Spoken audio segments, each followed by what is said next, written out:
Didn't see you there. My name is Artemus, and this here's Schmendrick. Would you like to know the secrets of alchemy?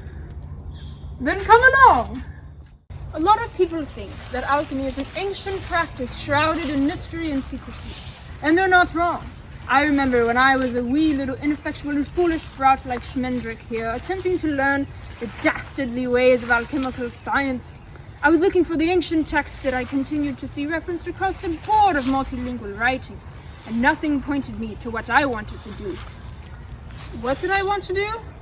Well, I wanted to turn iron into gold. I wanted to discover the Philosopher's Stone, the elixir of life. Every alchemist knows this. You know it too, don't you, Schmendrick? Of course. Oh, Schmendrick, that feels rich. See, for you kids at home, alchemy is a multilingual science with many details being lost in translation. So be sure to ask your parents for a language guide to Greek and Latin so that you can also read satanic rituals. Just kidding. The Christians don't like us either.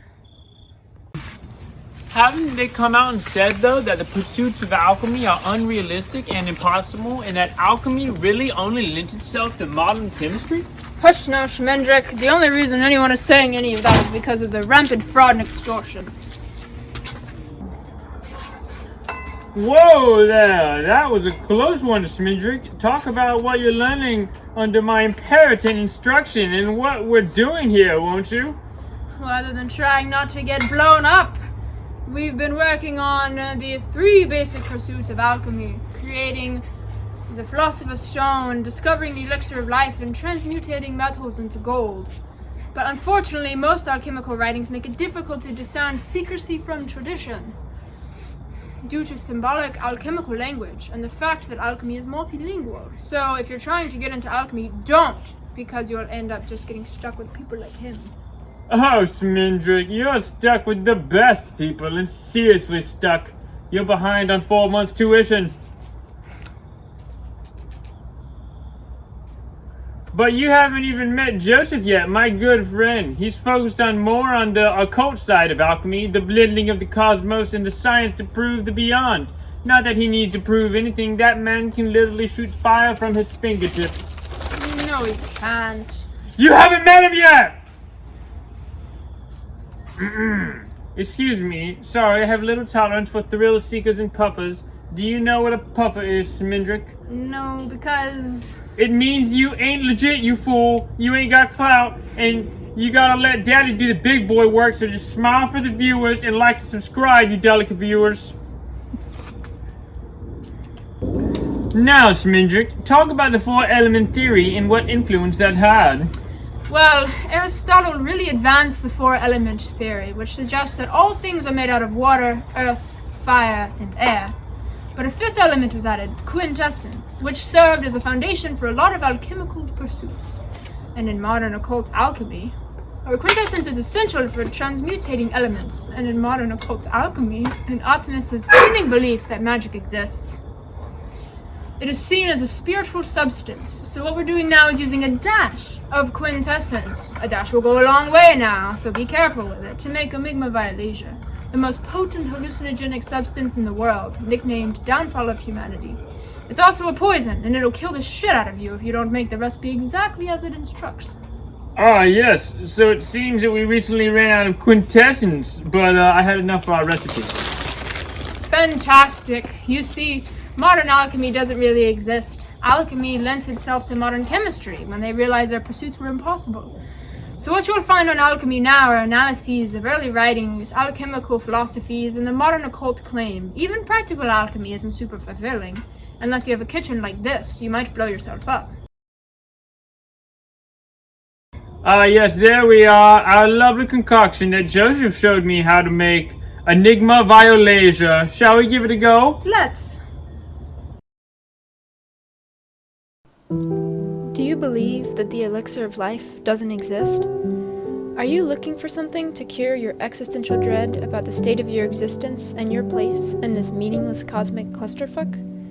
We're here to tell you that you're not alone. Now, you can enjoy the simplistic complacency of a complete dissociation from reality with Avitraldo Exto. Avitraldo Exto works with your existing reality dysphoria, not against it, so that you can take back your day without supporting corporate pharmaceutical monopolies. Likewise, avotraldo exto is clinically proven to last a whopping 12 hours longer than the leading brands, so that you don't have to surrender any of your waking days to sobriety. Avotraldo exto is not for everyone, though. Talk to your doctor before taking avotraldo exto. Side effects of avotraldo exto include euphoria, depression, nausea, itchy throat, heartburn, high blood pressure, halitosis, cottonmouth, hair loss, finger shrinkage, time distortion, gout, or advanced illusionary schizophrenia with narcissistic rage. Avotraldo exto can help you rationalize the irrational. Other reported side effects include spontaneous combustion, bankruptcy, chromosomal abnormalities, a painful and permanent erection, unusual urges for sex and gambling, temporary blindness, decrease or increase in height, or shutdown in organ function. Do not consume ice or meatball subs while taking avotraldo exto. People who take avotraldo exto are more likely to develop certain cancers. Do not stop taking avotraldo exto without consulting your doctor first. Stop taking avotraldo exto if you experience suicidal thoughts, retrograde or interrograde amnesia, and or death. It's time to take back control of your life from all those shadowy figures and start your day off right. It's time to stop turning down invitations to leave your blanket fort and experience the real world. Ask your doctor about avotraldo exto today. What a trip. By golly, I haven't experienced terror like that since I got back from the 9th dimension. How are you there, my good Schmendrick? Oh, Jesus Christ. I think I may have traveled back to early Egypt. Oh my gosh, you had the drug-induced alchemy dream. I've been waiting for this, Schmendrick. Oh, I'm so proud. It's finally time for you to know the secret ingredients of alchemy. Sulfur, mercury, and salt.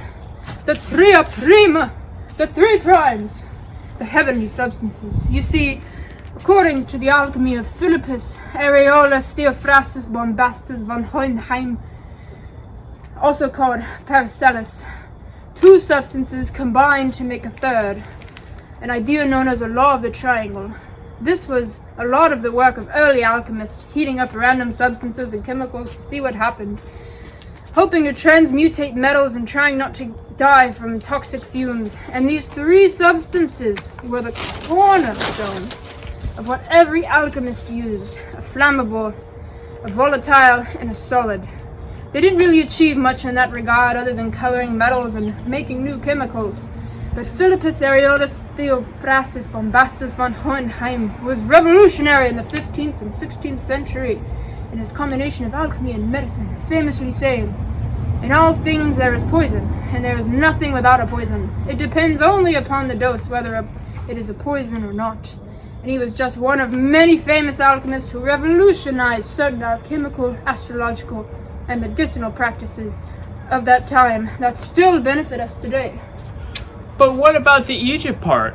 What does that have anything to do with it? How did we even get to talking about Philippus Areolus Theophrastus Bombastus von Hohenheim? Because alchemy originated in Egypt, my boy. The Egyptians used the word kum to refer to the fertility of the floodplains around the Nile.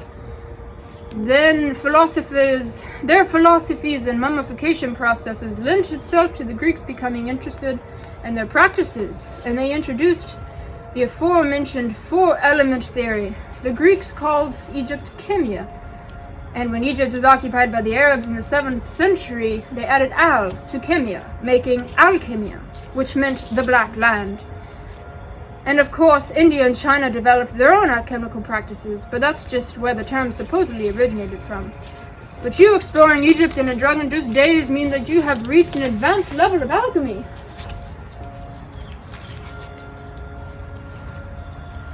Oh, joy! Schmendrick, there are things we'll never understand about alchemy, and there certainly are a variety of different sources that'll tell you a variety of different things. The secret to being a good alchemist is staying true to yourself, and pouring yourself over stacks of alchemical texts night after night, trying to understand the intricacies of the vast and pessimistic universe. Well, it certainly has been quite an exciting day. And year. Hey, that plagaroni from the soul-eating demon from the nightmare dimension did not cause a pandemic. Thank you very much. They had you at painting and juggling and lengthy conversations, didn't I they? couldn't be an uncool fool. That salesman was laying it on heavy. What can I say? I'm a sucker for other dimensional alchemical conventions. Ignoring the fact that I just broke the first rule of secret society, that's all for today, kids. Tune in next week when we go over coal dragons that creep in and out of caves and how alchemists discovered this substance by licking cave walls. Until next time.